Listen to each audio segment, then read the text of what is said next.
PDF. And oh shoot, maybe it ain't going. I don't know. Greetings and blessings, everybody out there this evening. Good morning, good afternoon, wherever you may be. Oh, this isn't doing me so good here. Greetings and blessings, everybody out there. There we go. I fixed it. I heard that. Yeah, it's okay. I got it going. Every now and then I have a slip up. I ain't perfect. So what were you saying? Yeah, I'm sorry, guys.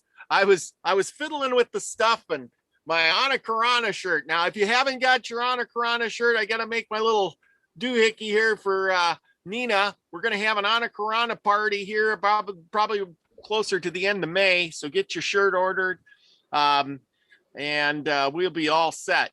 And we're going to do a few readings tonight out of that book. And I got the PDF. I already got it pulled up, believe it or not, somewhere here. And I closed it out, believe it or not, when I shut all that other stuff off. So I'm going to have to re-pull it up. So David, what do you got going on? Well, I'm trying to pull this up. You were talking about berries earlier. You want to and it's interesting. I've gotten several comments already on that short video, which is great because I'm not known for my short videos. But out berry picking, there are meditations and things that come, and I was told years ago that anytime that you're picking berries, and I've worked on, there are a lot of farms around here. Some of my previous in-laws were, farmers, and I picked tomatoes and, hoed tobacco. I mean, just, doing a bunch of it. And so but the idea was that you always you never picked a plant or whatever clean. And so the title of the video was, never pick all the berries. You always leave a few. And it's for not just a person, but animals. And if nothing eats it, you've left it as part of a sacrifice, a personal sacrifice, and that you weren't so greedy that you had to have every single berry, Now, there are times when like strawberries will make more strawberries. And so you can pick the berries, but you see, there's more that are coming and that are ripe. So, there's a little bit of common sense involved in that. But in picking blueberries this afternoon, I was just noticing, I was like, I wanted to get them really nice, big, fat ones right at the top of the bush. And I had to reach. And I was like, I'm going to leave them for the birds who perch at the top of the tree but I really want them. I could see they're big and fat. And it was like, nah, I got enough down here where I can reach them. And, so I automatically, this was like a 30-second thing, right? But in that, the understanding is like, well, I'm going to get it. That was my first reaction, was to go get them big plump berries. But then the second reaction was, but I'm going to leave those plump berries for the creator or for whatever, they might just dry up and fall to the ground. That's not the point. It was my honor to the bush and anyway. Yep. Absolutely. But there are people who don't understand that, and that they would just, take every one, or I'm going to get the best one, and they want to be first in line and all that kind of stuff. And, I pray for them folk because, I hope it works out for me in the end. That's all I'm going to say about that. Well, I'm not condemning them, but I think what you're talking about more or less is the balance of the universe. If we get, we need to give back. And if we don't take it all, the universe will give us more. Yep. And so by leaving some, you're sharing with everything else, and then that will share with you, because like you said, you left some of those berries. but then a deer comes and eats those berries later on. And then someday you may go out deer hunting, and then that deer becomes your food. And so the universe is making that roundabout, because you were good to, or maybe it was a squirrel or whatever Right. eats the berry. And, it might be that circular pattern. Right. It could be a bug that eats the berry, and Yes. then the bug gets eaten by a bird, and then the bird is, and so, but it's the idea that we're not greedy. Yes. And yes. it's that understanding of, we're all connected. So I'm going to leave these, you don't necessarily leave the best tomato on the vine. That's not what I mean by this. But it's the universe is watching. It's not necessarily God, but it's whether or not you say, well, I'm going to leave those on purpose. This is my honor. This is by not taking it, it's my gift of giving. Well, and then that's even true, I think, in like, was it the Chinese or the Japanese or something like that? When the cook sends out food, if you don't eat the whole meal and you leave a little bit of food to send back, that's a compliment to the chef, or something like that. I don't know exactly, but I remember hearing that somewhere. And if anybody could update me on that, that would be great. So anyway, before we get started, I got a couple things, and I'm going to read something that pertains just to your berry story about these Indians. But I want to welcome all these people, and we have a new subscriber here. His name is Steve Clark. Thank you for coming.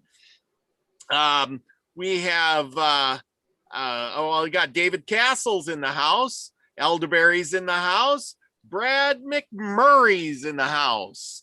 And we got Michelle Can-Am Free, who's also in the house, and Teresa D'Anton, who's also in the house, who put out the good messages that we were going to be on tonight. Chloe's in the house, but she's listening. She can't be in text. And then we got Delaney Pearl Jones, who just got home.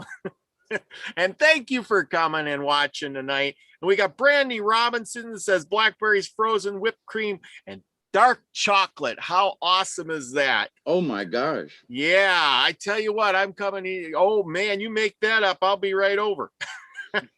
We got Deborah Truax in the house. Much love to you too. Thank you. And let's see. Well, I think that's about all the people we got so far that I can see. But anyway, I'm using too many devices here, but so what I'm going to start with, and this is something kind of on the berry situation. And so I looked up this, and it's the vanished tribes of Florida. Now, we all know where Florida is, and I think, I don't know who is it. Is it Lost in Space that lives down in Florida, or Isby that lives in Florida? I'm not quite sure. Anyway, Al will probably know, or he's in the house. Big Al's in the house. Hey, Al. Now, remember, go out and buy your Milky Way Soul Tribe cards. And Spirited Woman's in the house. Hey there. She's out on the beach somewhere. She's on the other coast. So anyway, this is the vanished tribes of Florida. In the spring of 1513, Ponce de Leon ships were repulsed on the Florida west coast by a fleet of 80 war canoes, bearing men of fierce and hostile race. They were the Caloos Indians, one of three principal tribes of Florida. Within 2.5 centuries, all three were vanished, leaving little more than a few places' names on the map. At the beginning of the 16th century, the Caloos were rapidly growing wealthy on the gold and stores that were washed ashore from Spanish shipwrecks. They dominated the Gulf Coast from their village of Tampa, some 70 miles south of the modern city, to the Keys, and exercised authority over Atlantic coast tribes up to Cape Canaveral. By 1600, these seafarers had established a regular trade with Havana, yet stubbornly they resisted all attempts of the Spanish to convert them to Christianity. North of the Calous, between the Swanee and the St. John rivers, lived the Utina or Tumaca Indians they were tall, muscular, spectacular, tattooed, and they found after the founding of St. Augustine in 1565, they became subject to dual majesty of Spain.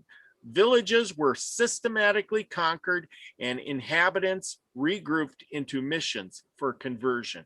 A general rebellion in 1656 failed, and the population was further reduced by pestilence. The Apalachee, the third of Florida's lost tribes, originally lived in the vicinity of Tallahassee. They were the first to be crushed between the rival ambitions of warring white nations. In 1704, the English and Creek allies swept down from South Carolina, raided the Apalachee towns, and carried most of the inhabitants into exile, from which only a few stragglers returned. Their name is most notably perpetuated in the word Appalachian. To the east, the Tumaca experienced a similar fate, disappearing from history about 1736. In the 18th century, the proudly independent Calous were also driven from the mainland of English-dominated northern Indians and were forced to take refuge in the Keys.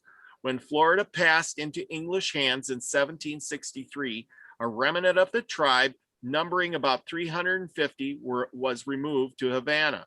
Those who remained soon lost their tribal identity and became a nameless people, no longer remembering the days of their strength. So, there you go.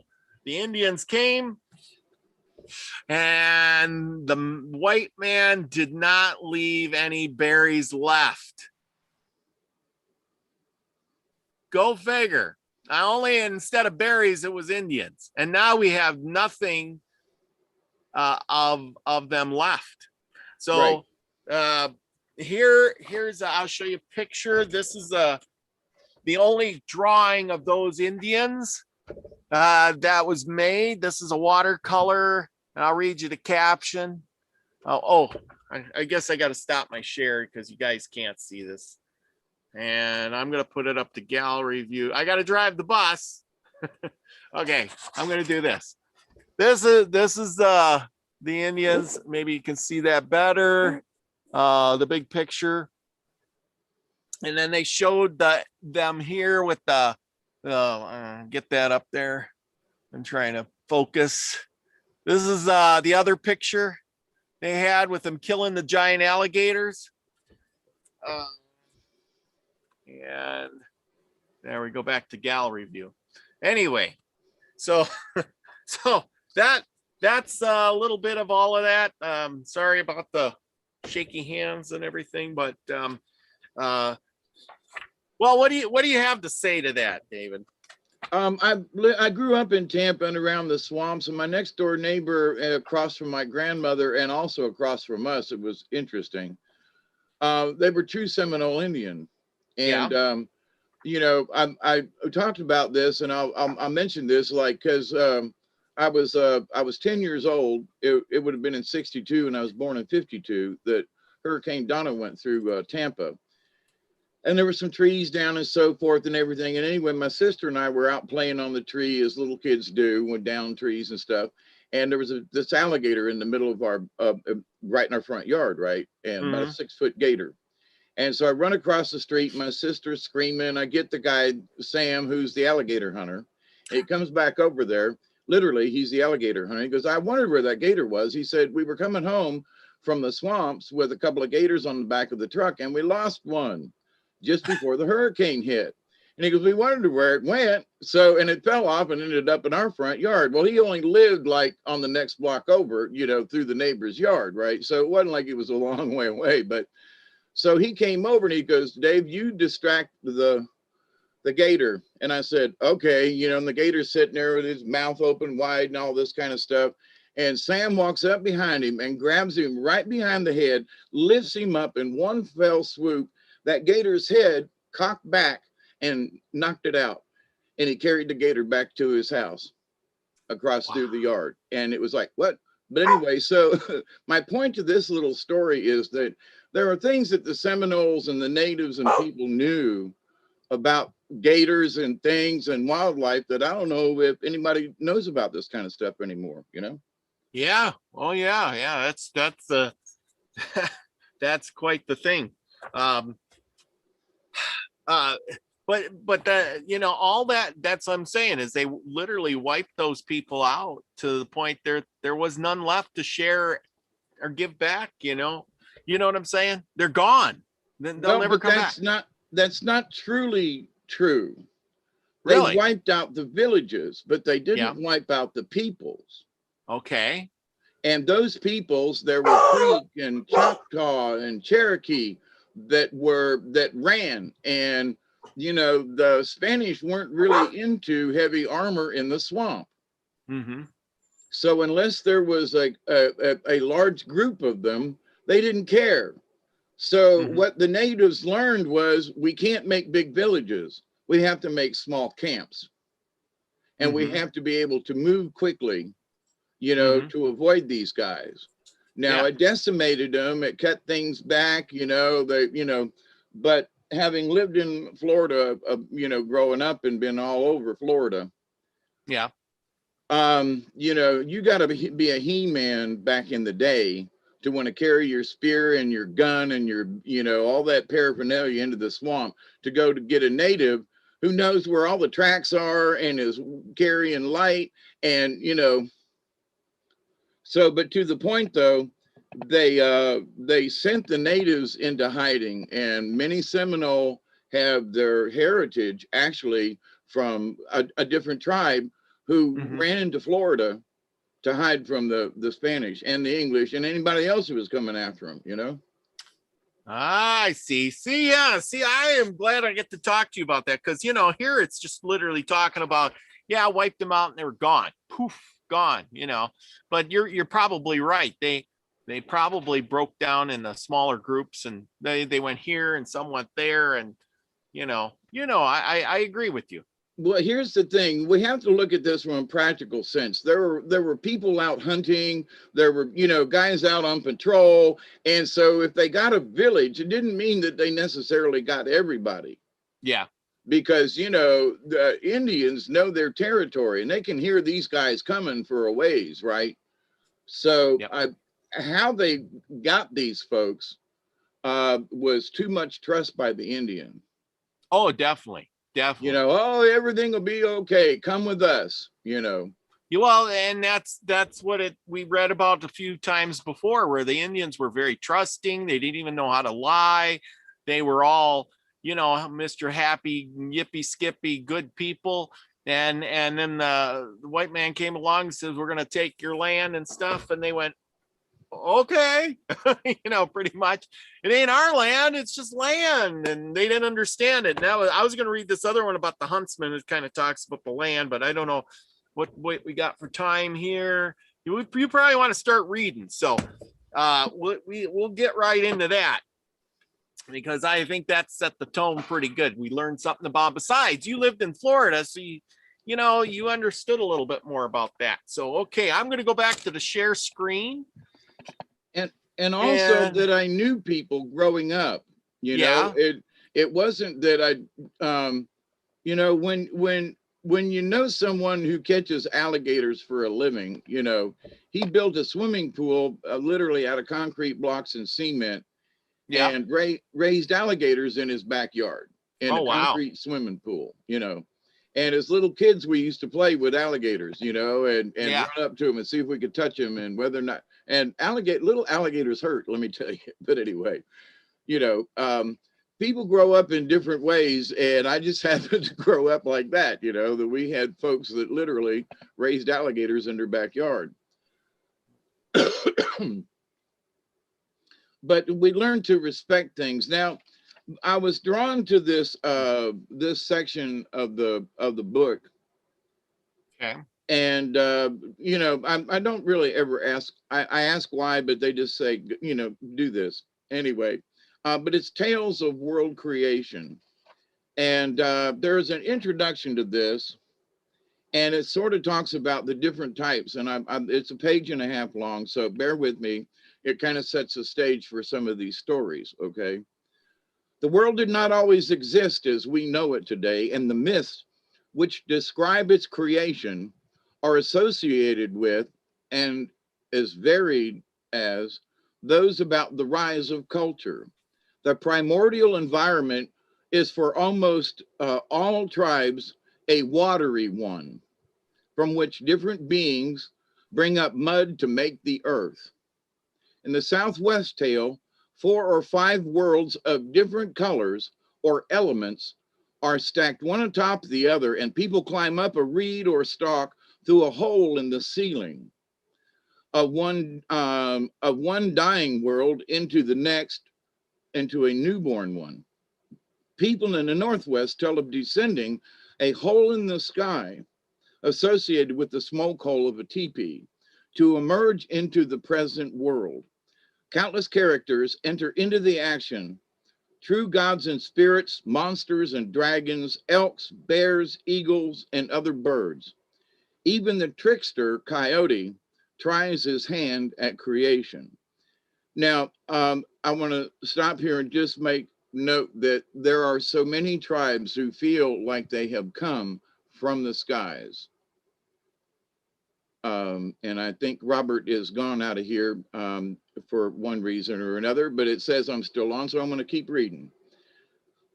The creation myth of the Iroquois, reflected in those of many other cultures, combines several of these elements. The daughter of the sky chief is pushed down through a hole in the sky into a world that is covered with water, but she is saved from drowning by waterfowls, who convince the great turtle below to harbor her. Toad dives down for mud and makes the earth on the back of the great turtle. It is this daughter who, impregnated by the west wind, gives birth to the gentle, creative Sensei and his cruel brother, Tawaskari, who kills his mother in childbirth as he kicks his way through her side. The twins who combine good and evil reoccur across the continent. Among the Yuma, it is the Komahaut, the Allfather, who is good, while his blind brother, the subterranean Baktathal, personifies evil. The twins can also be 2 girls or a brother and a sister. Manabozoho, the white rabbit, is the creation hero of the Great Lakes region. He is also one of a set of twins who are both animal and human, his brother being a wolf. In the California region, the culture hero, they find himself floating in a boat in the chaos of a primordial water, a primeval water. He sends animals to dive down to the bottom for a dab of mud and creates the present world from that. He also creates another character, frequently Coyote, who in turn makes man from wood or clay and gives him life. Animals are created next, and the world is ordered. The theft of light or fire is a prominent theme through many different tribes and cultures, as is the establishment of the Earth's topography. In the North Pacific and the plateau east of the Rockies to the Cascades, various heroes act through a similar cycle of events. From southern Vancouver Island, Raven is the hero. And I know that because of the tales and legends that my friend from the Tlingit tribe talked about. In the Gulf of Georgia area, it is the mink. And in Washington and Oregon, it is the blue jay, which I did not know about. The cycle opens with the birth of a child after a spiritual conception. He is then adopted by the chief. Now, notice that there is this spiritual conception, all right? Just saying. in the myths and legends that go way back. So this idea of the Virgin Mary and stuff, I'm just saying, all right. Many folks understand this. Um, the myths follow his adventures as he steals fire, light, water, and animals for his people, and gives animals and objects the forms that they have today. In the Southwest, creation myths are closely related to a complex ceremonialism that distinguishes these tribes from those of the rest of North America. We have already seen tales that describe the origin of ceremonies, such as the corn dance. In creation stories of the Southwest, life emerges from lower worlds. They believe that they came from inside the world, inside the earth, with people fashioned from the creator's skin. Now that's interesting in that fashioned with the creator's skin, isn't that like DNA? But anyway, there are twin heroes here as well and struggles with primeval monsters. Common themes and images of creation are widespread across North America, for myths migrate as freely as the people do. The theme of primeval water covering of a not yet created earth is perhaps the most prevalent found in every area except that of the Eskimo. While only the Southwest lacks the episode of a diving creature fashioning the earth from mud, the California regions and the Southwest share tales of the original world parents, earth and sky, and the creation of men from the rubbings of skin. Among tribes of the Trans-Mississippi West, the determination of the season is the prominent theme, and there are many stories across the continent which describe how the four winds came to be. While stories of a creator and of the formation of the universe tend to be more fragmentary, there is clear and universal concern for the beginning of mankind and the foundation of the world in which humans live. So I picked a few stories out of here, and it says I'm still live on here, so I will keep going. We've had this issue before where Robert has, has a glitch. So it says I'm still live. So I will continue. Now, this next story, if you have a book or have the PDF or whatever, is on page 83. And it is the, I'm going to pronounce this, and if I'm wrong, I apologize. But in Spanish and Southwest, how it's spelled in the book is different than how it might actually sound. So I'm going to Jicarilla Apache. So here is this story, and it was told and written down based on a tale reported by James Moody in the 1890s. In the beginning, the earth was covered with water, and all living things were below in the underworld. Which is interesting. If the earth is covered with water, then anyway, wouldn't it leak down into the underworld? I'm just saying. But anyway, so then people could talk, the animals could talk, the trees could talk, and the rocks could talk. All living things were below.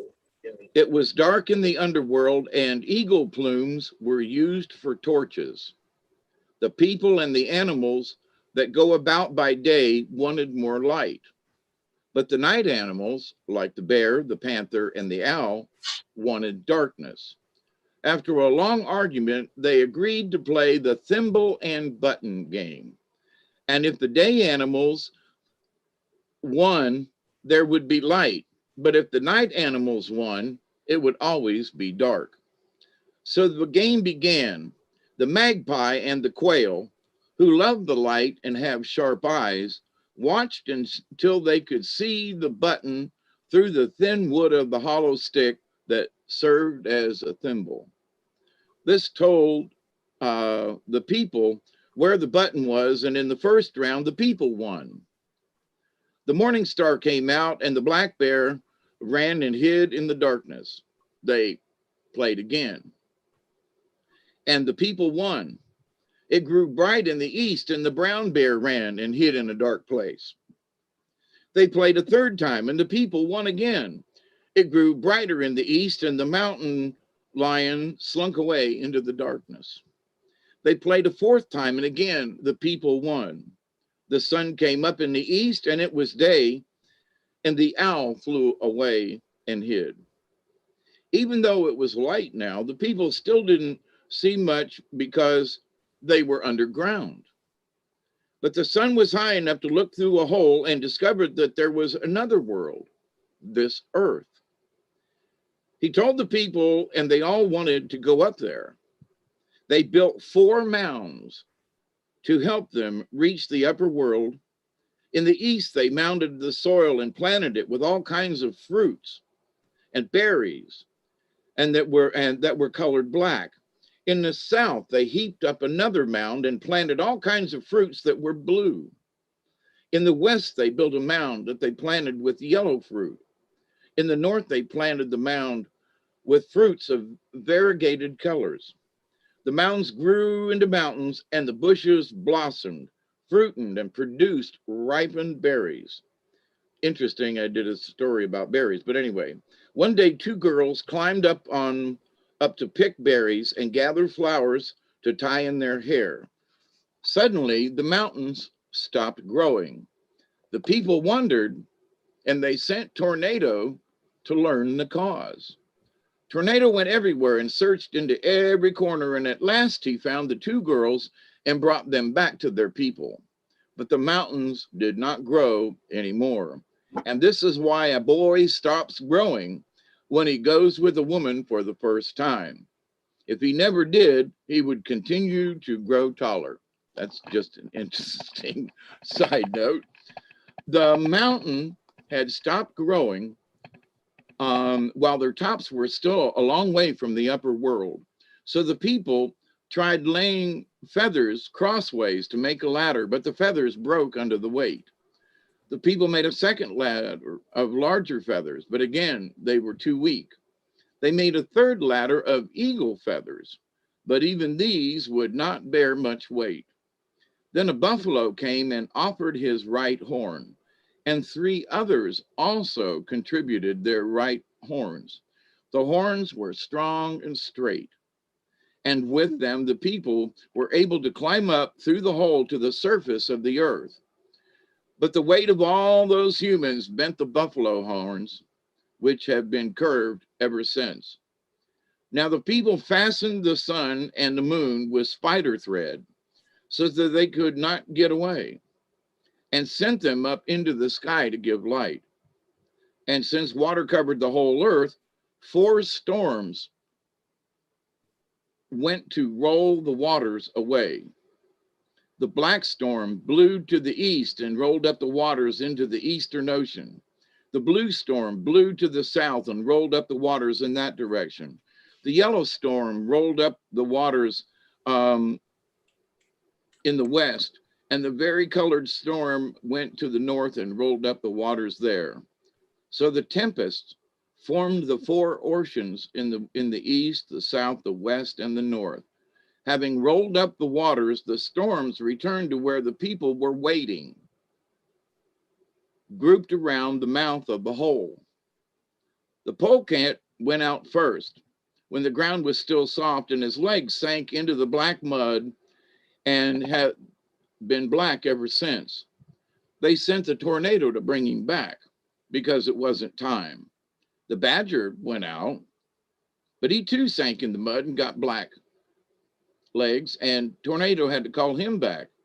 Then the beaver went out, walking through the mud and swimming through the water, and at once began to build a dam to save the water still remaining in the pools. When he did not return, Tornado found him and asked him why he had not come back. Because, he said, I wanted to save the water for the people to drink, said the beaver. Good, said the tornado, and they went back together. Again, the people waited until at last they sent out the gray crow to see if the time had come. The crow found the earth dry, and with many dead frogs, fish, and reptiles lying on the ground. He began picking out their eyes and did not return, and tornado was sent after him. The people were angry when they found he had been eating carrion, and they changed his color to black. But now the earth was all dry except for the four oceans and the lake in the center, where the beaver had dammed up the waters. All the people came up. They traveled east until they arrived at the ocean. They turned south until they came again to the ocean. Then they went west to the ocean, and then they turned north. And as they went, each tribe stopped where they wanted to. But the Chickacaws continued to circle around the hole. The Apache continued to circle around the hole where they had come up from the underworld. 3 times they went around it when the ruler became displeased and asked them where they wished to stop. They said, in the middle of the earth. So he led them to a place very close to Taos and left them. And there near the Taos Indians, the Chickacaws make their home. Now, this is a story from the 1890s. So people who have, connections to under the earth, as well as to, to the sky, if you will. So it's interesting that not each tradition has the same idea of this. So I gotta, how come? I mean, maybe you got a better idea than I do, or maybe somebody in chat does, but how come they're always talking about, the Indians are always talking about being inside the earth? I mean, I don't know how many stories you've told where they were inside and came out. But see, that's my point. These other stories don't say that. They come from the sky god. Oh, they come okay. from a hole in the sky. Okay. Well, see? Yeah. So you missed the introduction where that in that different tribes from different areas, some people believe they come up from the earth. Yeah. And others believe that they come in as sky beings, so that's the interesting part of that, So could it be that there's 2 different peoples, one Absolutely. that came from the sky and one that came from the inside of the earth? Absolutely. There's so many varying different peoples on this planet. We didn't all come from the same place. That to me, that has always just been stupid, but Oh yeah. Who am I to say, right? But but in that though, there are many traditions, like the coyote, for example. And so there are things that run true through all the different nations, which in and of itself is like you scratch your head and go, So there's many tribes who believe, and one of the stories is about how, Turtle Island got here. Yeah. But anyway, the Sioux from the Southwest have an issue with that. I say issue in that, they believe that they came up from the earth more so than they came from the skies or the heavens or through the clouds or something like that. Uh-huh. So anyway, next story. Oh yeah, hang on. We're gonna get back to this. Page 85 or 88, I think it is. 85.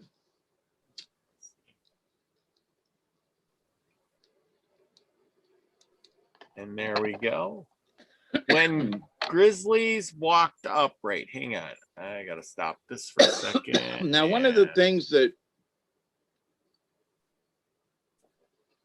for those folks who, followed on my channel and understand what I'm talking about the nature of things and animals and so forth, many different tribes and religions, and I say religions within the tribes, their spiritualness, have all believed that we had been able to talk to everything at one time.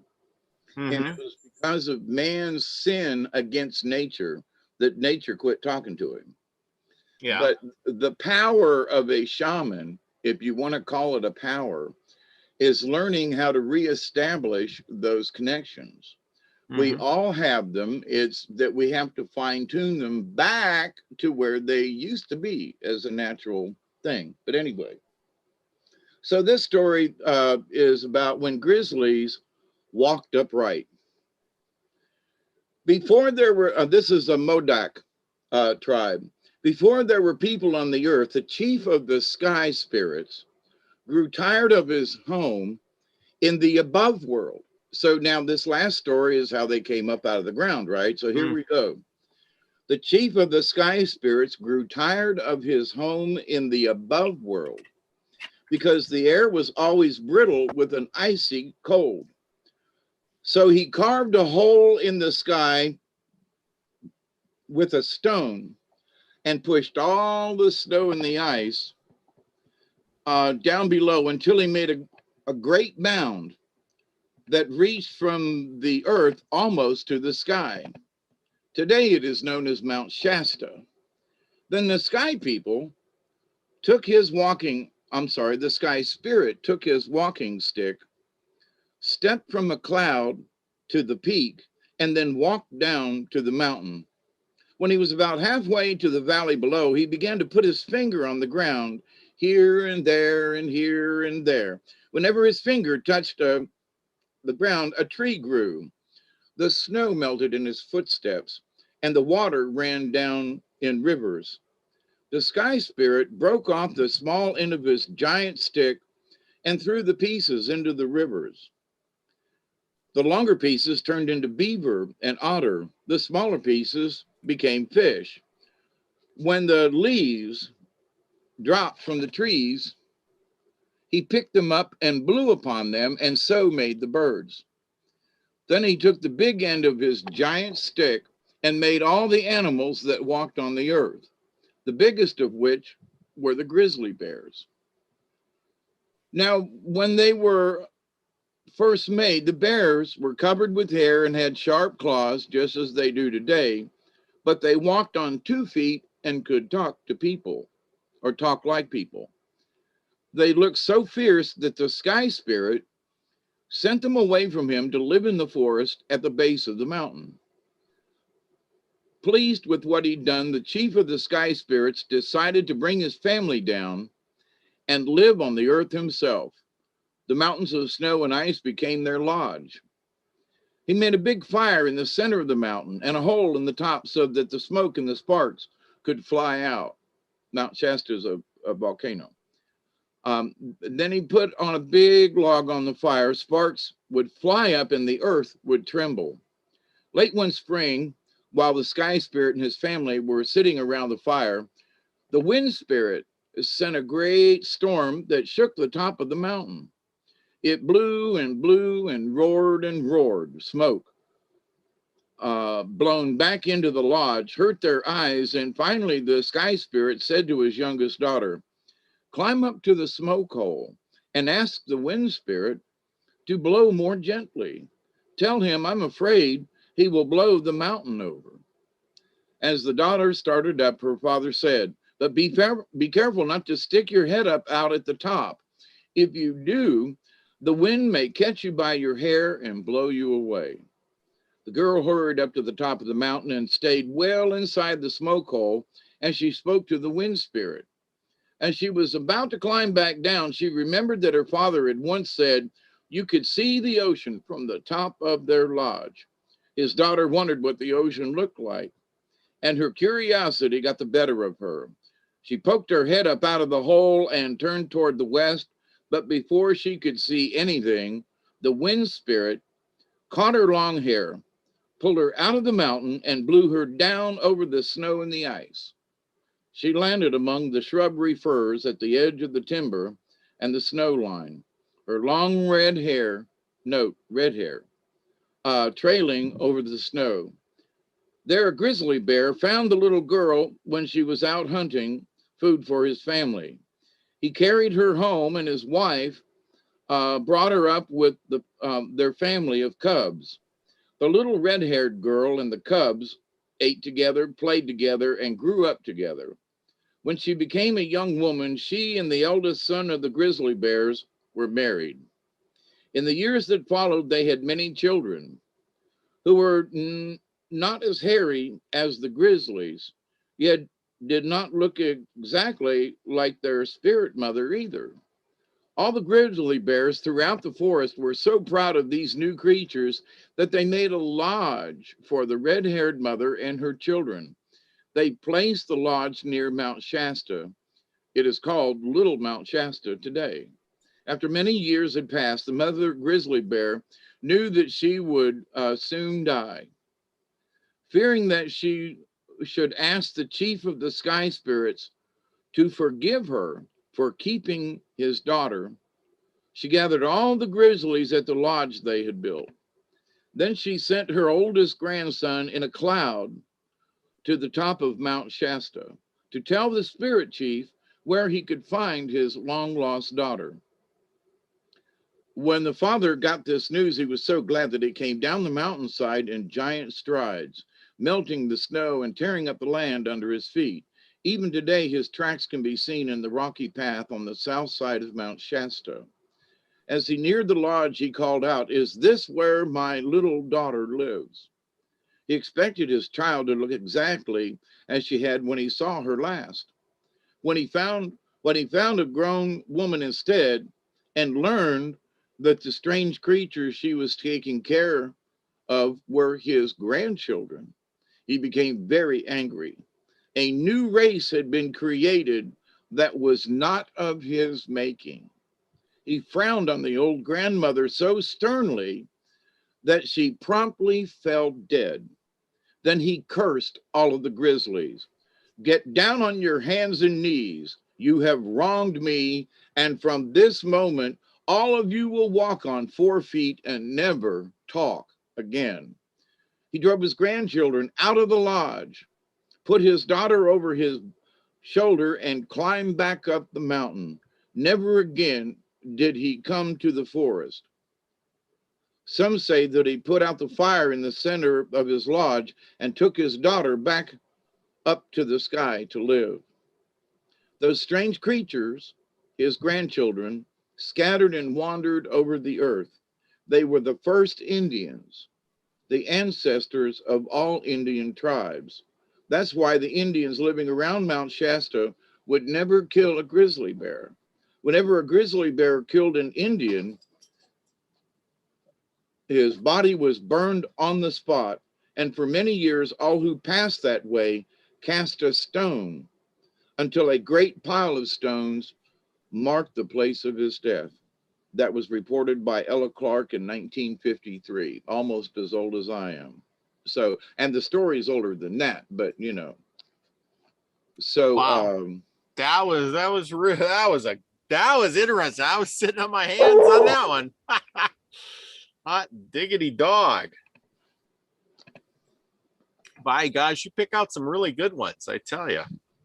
Yeah, and this was sort of like, you know, I always just let them pick the stories. Like, and now I've read a bunch of them, you know, today, yesterday, and to try to find something that would be of interest to folk, you know. So yeah, the introduction and the discussion about the coming out of the earth and then turning right around, and there's a whole nother tribe and section that talk from Mount Shasta, California area thingy, that they came from the, you know, the sky gods.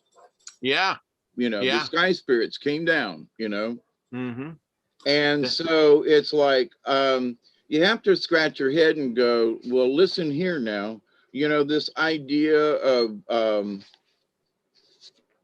and, you know, in this day and age with all the UFOs and all this other stuff, we have to add this into the equation because it explains all the missing links, why there are, we got the storms picking up here.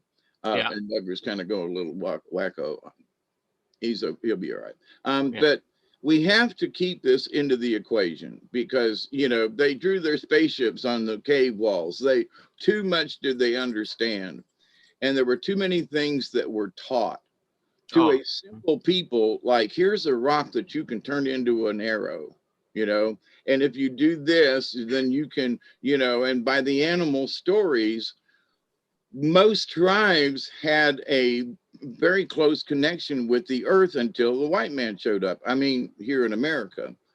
Yeah. But, you know, the story of what has started in Europe and Egypt and all that is not the same story that happened in Africa and South Africa, and that which happened in China, and that which happened in, you know, in the Himalayas and India and Pakistan. I mean, each of these and Japan, you know, Yeah. similarities, but and they all talk about a flood. They all talk about, many of them talk about sky people, and you know, and in the Indian tradition, they're Vimanas. So we have to, in our understanding of this, we have to acknowledge that they knew about this. Well, you know, I think you mentioned something about that when it was in there and it said the girl had red hair. And now, how many Indians had red hair? Exactly. So where did they come up with this? That's like saying she was white skinned and she had red hair and she came from the sky. Well, they never seen a white, you know, I mean, who knows? It didn't say she had white skin, but they said she had red hair. They never seen a red-haired person before. Right. Red, I mean, and here's the thing, because that was supposedly the first Indian, right? Yeah. So, but to the point though, how many red-haired Indians are there? They're mostly dark-haired. Yeah. Mostly. But now the Iroquois in certain areas up in the Northeast area, I think there was a lot of influence from, you know, as much as they don't want to discuss it, but the Vikings came over, and there were, you know, large, you know, 7 foot tall Viking men that came over, and, you know, we have to consider that some of these myths are based on fact. Mm-hmm. And it's only mythology because we don't want to accept it. But the native peoples do. They accept it as, you know, yes, there were giants in those days. Regardless of what you called them, there were giants. Yeah. And some of them were good guys and some of them wanted to eat you, you know. You know, so I mean, it's like, you know, you don't go up and try to, you know, pet a grizzly bear, but you might be able to get close to a bison. You know, they're just things, right? So anyway, but we're running at about an hour, and I got one more story I wanted to close with. There's a couple others I'd like to read, but we'll save those for another time. Okay. And because I think this has to do with all of us in the Soul Tribe. And I'm glad that I found this story and that I can kind of close with it. So the lights are flickering. We got some severe storms in the area, so maybe we can get through this without the lights going out. Which one is this? It's Pushing on Up the page Sky. 95, Pushing Up the Sky. All right, have at her. I don't know if I'm going to get this right. Sonhomoshish tribe. The chief, William Shelton, who relates this story, says he was told it as a child by his father, by his family elders, to teach him what could be accomplished if people work together. Okay, I just think this is appropriate for everybody. The creator and the changer first made the world in the east. Then he slowly came westward, creating as he came. With him, he brought many languages, and he gave a different one to each group of people that he had made. When he reached the Puget Sound area, he liked it so well that he decided to go no further. But he had many languages left, so he scattered them all about Puget Sound and to the north. That's why there are so many different Indian languages spoken there. These people could not talk together, but it happened that none of them were pleased with the way the Creator had made the world. The sky was so low that the tall people, we were just talking about giants, the tall people bumped their heads against it. Sometimes people would do what was forbidden by climbing up high in the trees and learning their own world, learning their own words, enter the sky world. Finally, the wise men of all the different tribes had a meeting to see what they could do about lifting the sky. They agreed that the people should get together and to try to push it up higher. We can do it, a wise man of the council said, if we all push at the same time. We will need all the people and all the animals and all the birds and when we push. But how will we know when to push? Asked another of the wise men. Some of us live in this part of the world, some in another. We don't all talk the same language. How can we get everyone to push at the same time? That puzzled the men of the council. But at last one of them suggested that they use a signal. When the time comes for us to push, when we have everything ready, let someone shout, Yahoo! That means lift together in all of our languages. So the wise men of the council sent that message to all the people and the animals and the birds and told them on what day they were to lift the sky. Everyone made poles from giant fir trees to use in pushing against the sky. The day for the sky lifting came. All the people raised their poles and touched the sky with them. Then the wise men shouted, Yahoo! Everyone pushed and the sky moved a little. Yahoo! The wise men shouted a second time, and everyone pushed with all their strength. The sky moved a few inches more. Yahoo! All shouted and pushed as hard as they could push. They kept on shouting, Yahoo! And pushing until the sky was in the place where it is now. Since then, no one has bumped his head against it, and no one has been able to climb into the sky world. Now, 3 hunters had been chasing 4 elk during all the meetings and did not know about the plan.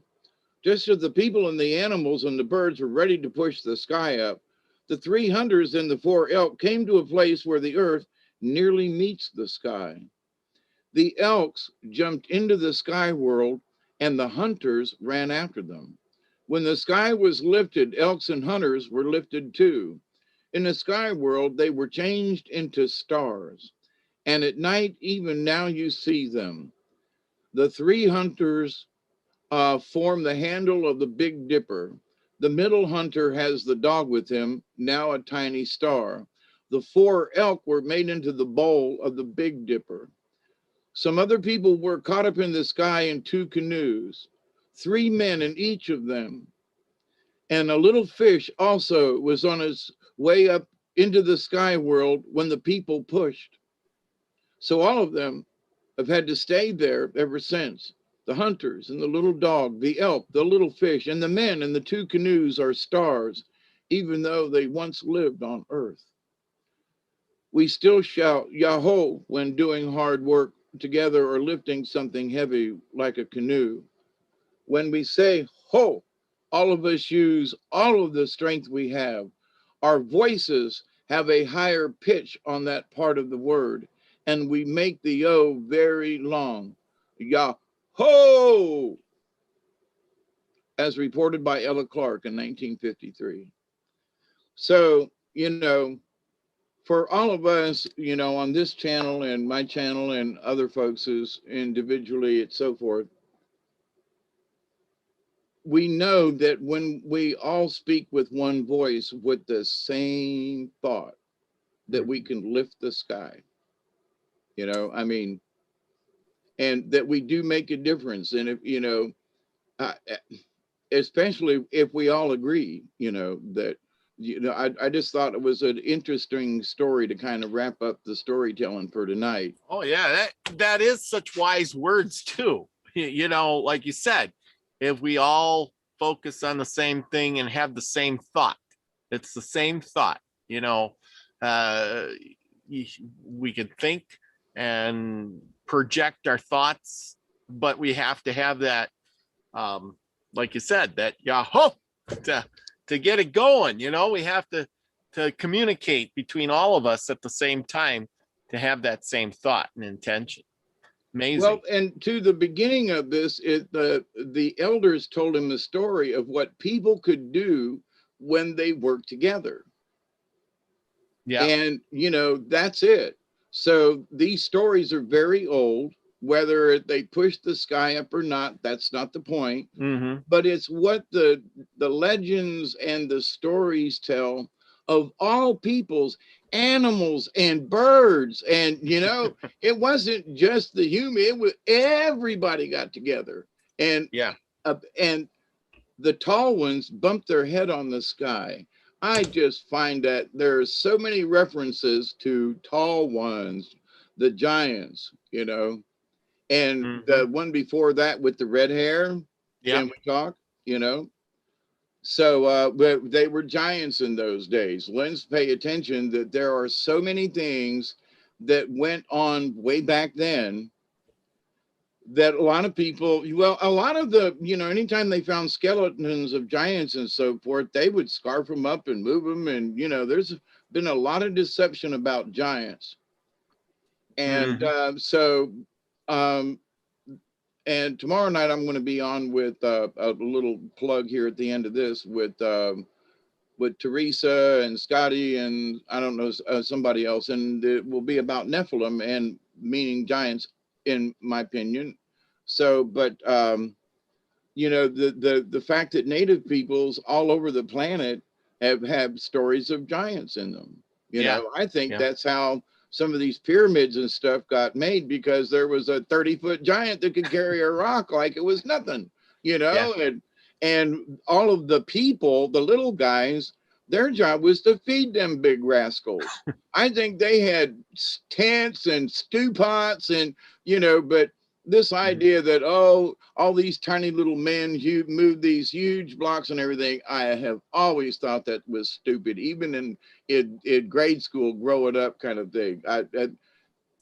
Anyway, but if you include giants into it, and even with Native American and native peoples, I'll say, the idea of the giants and the sky people who stepped down onto the mountain, and how many UFOs are seen, you know, coming out of the volcano down there around Mexico City, and has been down there. People are used to seeing the UFOs down there in Mexico. The people that I have known over the years, you know, used to go to Mexico City and Toluca and down there, and they go, oh yeah, UFO, we see them all the time down there. You know, it's no big deal. I was like, what? And they go, yeah, you know. Yeah. So that is true. When you know, if that's the way it is all the time, you know, like here, you know, they kind of brush it off and say, you know, you didn't see anything. But I think that in the old traditions, for the Americas at least, because there was no industrialization of stuff, you know. Yeah.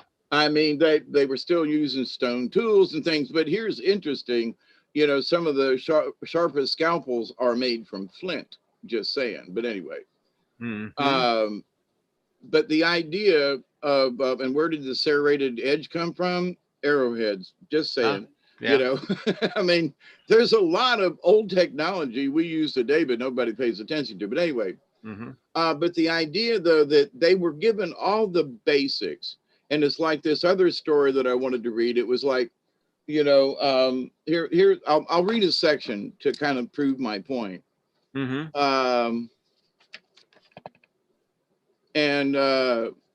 he says, anyway, he says, now everything is finished. What do you think I should do? Because he's creating all these things. And, oh, elder brother, the people should have bows and arrows and spears for better hunting. Often they starve. And brother says, that's so. Well, so I'll give them weapons. Elder brother says the other, give weapons, but only to the people, not so to the animals. Well, brother says, but why shouldn't the animals have bows and arrows too? And younger brother says, but don't you see, the animals are swift. They already have big claws and teeth and powerful horns. The people are slow. Their teeth and nails are not very strong. If animals had weapons, how could the people survive?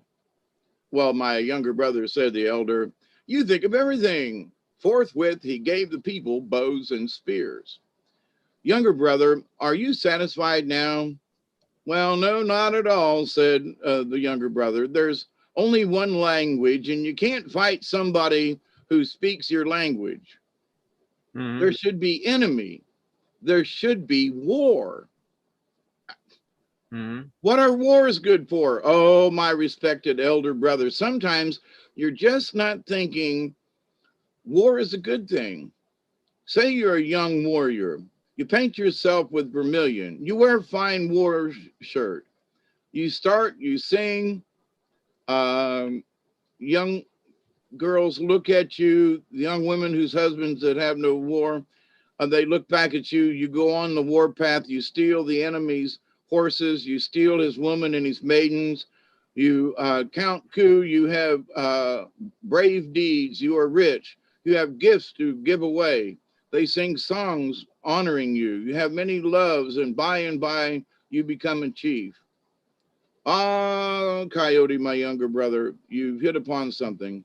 Old man Coyote divided the people into tribes, giving them different tongues, languages. Then there was war. Then there was horse stealing. Then there was war counting coup. And then there was singing of honored war songs. So anyway, but the idea though that, you know, the creator came down and gave him just enough Mhm. to, you know, hunt Yeah. animals, but also to make war with each other. Ain't that a strange, you know, It is. It click in is. there? Because if everybody lived in harmony all the time, you know, anyway, who's going to fight for the right to be chief? I mean, where is the warrior? And the Native American folks that I have known over the many years, there was a gentleman I knew, and I had, you know, we were both artists in that we told stories, and so, you know, but he lived on the reservation out there at Pine Ridge, and he said the days now, in the old days, and it says in that story that young men would steal wives and horses, and you know, and it wasn't about killing of somebody else. It was the act that you could do it, right? And Mhm. sometimes they'd turn around and come back and steal your horses. But in this day and age of they don't steal horses anymore, the Native Americans have chosen to be that brave is to steal cars, Mm. which ends them up in jail. You Yeah. know, I mean, but Yeah. and so his story was about how the elders used to Mhm. encourage the braves to steal horses from the neighboring tribe to show to the tribe that you were a brave man and to show your tribe that you were brave. And maybe it was to show off to one of the girls in the other tribe that, hey, I could come over here and steal y'all's horses, nanny, nanny, nanny, and then he'd go Yeah. marry her. So, Yeah. but the idea though that it was in the stealing of the horses that there was bravery and all this, you know, the warrior thing. And that, but how many men have that opportunity? That's why there are so many Native American men in the Marines Mm. and in war, because in their traditions that are supposed to be dead, um, they want that to be not the warrior. They want to have the honor of saying, I went to war and fought, you know, Mhm. Yep. and it means a lot to them. So, but anyway, in this, how we can all work together to lift the sky. I just think that's a really good way to, like, you know, wrap up the story time here. And the storm's starting to get badder, and the lights have flickered. So, All you right. know, Better cut it now before. well, let So, me say, yes. So definitely say your thing is peace and. everything. I mean, it's not that, Oh. you know, I don't have to like shut off right away, but I do want to say thank you to everybody that sponsors this show by coming, and thank all of you who come to listen and to learn and to find other things. Thank all of you. Keep, you know, as Brian would say, you know, be the frequency you want to receive. I know you were going to say that, but Brian has been in a conversation on my channel and some other things. So, and since this is him and I and us talking about this, understand that there's always something else to the universe. You know, don't put blinders on and that's the only thing that's there. So by listening to stories and opening up to what the ancients have talked about for so long, we just need to include these words into our lives and go, now ain't that something? Ain't that interesting? You know? So, and I love you all. Thank you, thank you, thank you, too. And continued blessings and to everyone, you know. So thank you, Robert. Can you hear the thunder yet? Oh, I know it's coming. Anyway, and thank you to everybody. Michelle, thank you for being here. She's the love gal. She's always spreading love. So to all of you, love you so much. Thank you for coming and be the frequency you want to receive. Peace, everybody. Cheers. And I think we got it. We timed that one Yay! just right.